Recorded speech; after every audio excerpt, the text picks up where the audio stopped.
नमस्कार मित्रों, exam any time में आपका फिर से स्वागत है। मूल अधिकार के सेकंड पार्ट में अभी तक हम लोग फर्स्ट पार्ट देखे थे, अब आगे देखेंगे। अनुच्छेद 22 तक हमने कंप्लीट कराया था पिछले लेक्चर में। अब आज अनुच्छेद 23 से लेकर पूरा 35 तक कवर करते हैं, इस पर डिस्कस करते हैं। तो अनुच्छेद 23-24 किसके विरुद्ध था? शोषण के विरुद्ध अधिकार है, दिया गया है नागरिकों को मूल अधिकार के रूप में। तो 23(1) क्या कहते हैं? मानव का दुर्व्यापार, बेगार, बाल श्रम पर रोक लगाता है। कोई मानव का आप व्यापार नहीं कर सकते और बेगार उनसे जबरदस्ती कोई काम नहीं करवा सकते, बाल श्रम पर रोक लगाया जाता है। अनुच्छेद 23(2) क्या कहता है जेंटलमैन? राज्य अगर सार्वजनिक हित के लिए कोई कार्य करने के लिए आह्वान करे तो आप जरूर वो करने का वे होगा, परंतु राज्य बिना भेदभाव के ऐसा करेगा। ये धर्म, मूल, वंश, जाति और निवास स्थान के आधार पर बिना भेदभाव के वो सार्वजनिक सेवा के लिए आह्वान कर सकता है और नागरिकों को वो सेवा देनी भी पड़ेगी। अनुच्छेद 23(2) कहता है।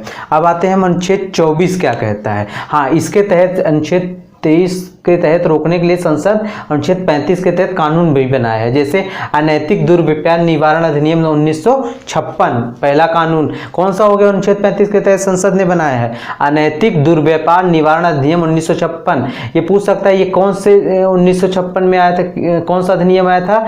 अनुच्छेद 23 को रोकने के लिए अनुच्छेद अनैतिक दुर्व्यापार निवारण अधिनियम 1956।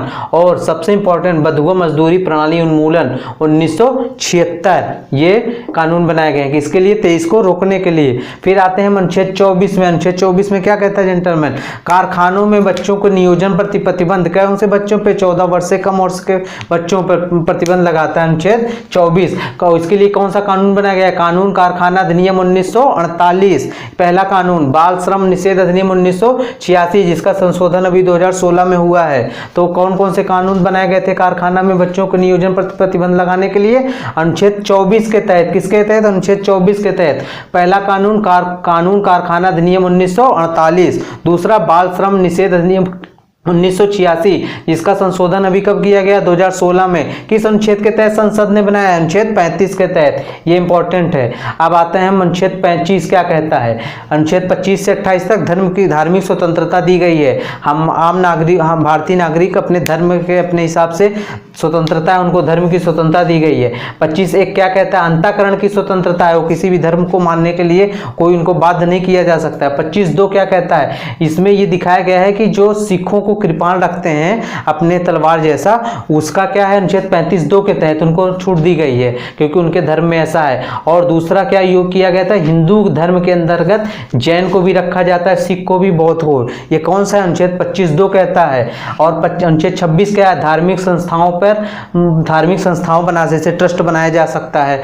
और अनुच्छेद 27 क्या कहता है? धर्म की अभिवृद्धि के लिए किए गए कार्य पे उसमें उसके बारे में मतलब स्वतंत्रता है कि वो कोई भी अपने धर्म को बढ़ावा दे सकता है, उसके लिए ऐसा कार्य कर सकता है जिससे उसके धर्म को अभिवृद्धि हो।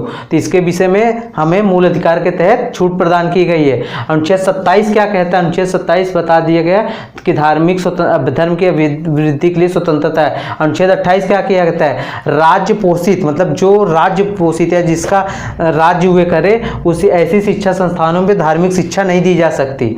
और 28(2) क्या कहता है कि न्यास के, मतलब अगर आप कोई ट्रस्ट बनाए हैं, धार्मिक ट्रस्ट है, उसमें आप धार्मिक शिक्षा दे सकते हैं, इसके लिए राज्य आपको मना नहीं कर सकता।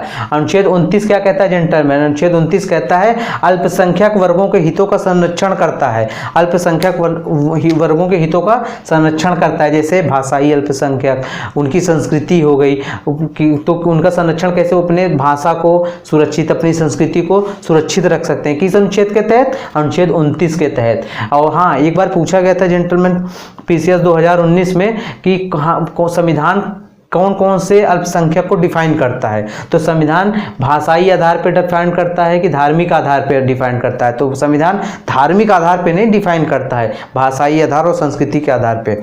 अब अनुच्छेद 30 क्या कहता है? अनुच्छेद 30 कहता है शिक्षा संस्थानों की स्थापना एवं प्रशासन का कार्य अल्पसंख्यकों का अपना अधिकार है। ये अनुच्छेद 30 कहता है। अब हम आते हैं अनुच्छेद 32।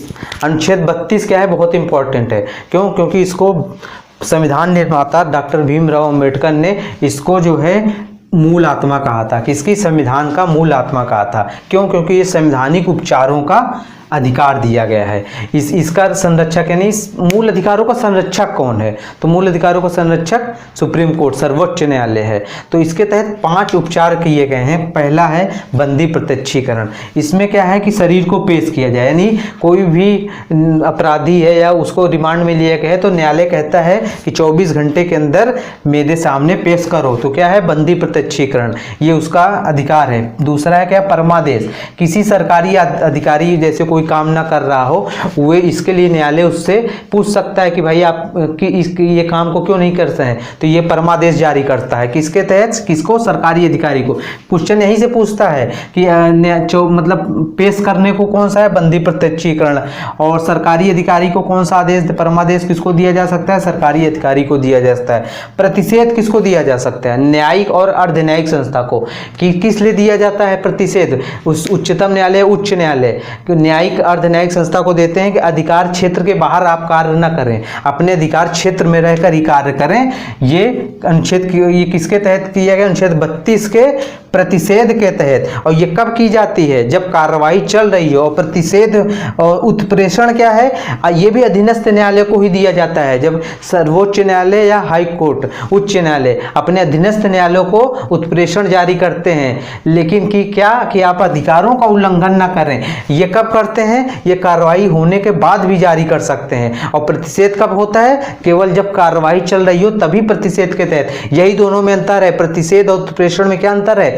जब कार्रवाई चल रही हो तो प्रतिषेध के तहत न्यायालय अपने अधीनस्थ न्यायालय को जारी करता है, और जब उत्प्रेषण कार्रवाई कंप्लीट होने के बाद भी सुप्रीम कोर्ट या हाई कोर्ट अपने अधीनस्थ न्यायालय को अधिकार के उल्लंघन के आधार पर जारी करता है। अब है 5वां अधिकार परीक्षा। तो आपका क्या अधिकार है? मतलब कोई अवैधानिक रूप से किसी सार्वजनिक पद पर आसीन नहीं हो सकता। अगर ऐसा होगा तो सुप्रीम कोर्ट उससे पूछेगा कि आप किस अधिकार से इस पद पे आधीन है।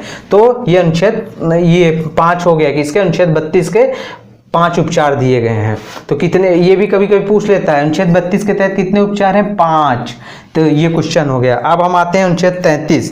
अनुच्छेद 33 क्या कहता है? अनुच्छेद 33 कहता है कि संसद सशस्त्र बलों और खुफिया एजेंसियों पर युक्ति युक्त प्रतिबंध लगा सकती है, कि उनके मूल अधिकारों पर प्रतिबंध लगाया जा सकता है। कि संसद कौन, किस तहत? अनुच्छेद 33 के तहत। किस पे? सशस्त्र बलों पे, खुफिया एजेंसियों पर युक्ति युक्त प्रतिबंध लगाया जा सकता है। और अनुच्छेद 34 भी इसी टाइप का है। किसी राज्य में अगर सैन्य मतलब मिलिट्री शासन चल रहा हो तो क्या होगा? वहां पर मूल अधिकारों पर प्रतिबंध लगाया जा सकता है। ये इसके लिए कोई, ये हमारे अनुच्छेद 34 में दिया गया है। अगर कहीं सैन्य अधिनियम लागू हो तो वहां पर मूल अधिकारों पर प्रतिबंध लगाया जाता है। और अनुच्छेद 35 क्या है? संसद सारे मूल अधिकारों जो दिए गए हैं उनमें कानून बना सकती है, जैसे अनुच्छेद 16 के, 32 के, 33 के, 34 के तहत। तो अनुच्छेद 35 क्या है? संसद को कानून बनाने की शक्ति देती है इन मूल अधिकारों पे। तो हमने यहाँ तक 23 से 35 तक के अनुच्छेदों को कवर किया और देखा। इस पे कुछ क्वेश्चन आइए देख लेते हैं जेंटलमैन। जैसे पूछा जाता है, सबसे पहला क्वेश्चन क्या है कि आपको 4 मूल अधिकार दे दिया जाएगा। पूछा जाएगा कि कौन सा इसमें से मूल अधिकार नहीं है, जैसे समानता का अधिकार, शिक्षा का अधिकार और संपत्ति का अधिकार, शोषण के विरुद्ध अधिकार। जैसे समानता का अधिकार,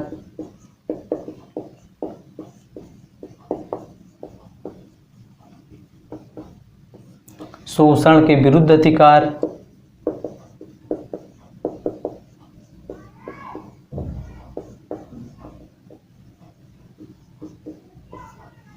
संपत्ति का अधिकार,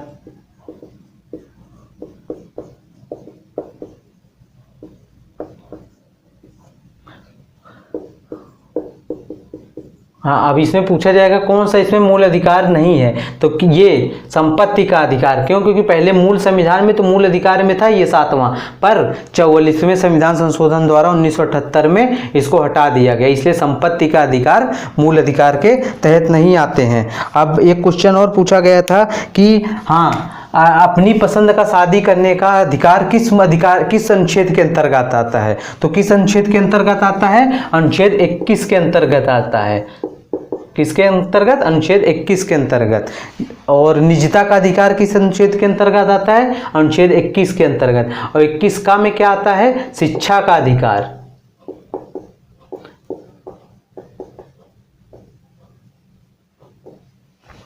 और सबसे इम्पोर्टेंट किस अनुच्छेद को डॉक्टर भीमराव अंबेडकर ने संविधान की मूल आत्मा कहा है, तो अनुच्छेद 32 को, संवैधानिक उपचारों का अधिकार को डॉक्टर भीमराव अंबेडकर ने संविधान का मूल आत्मा बोला है।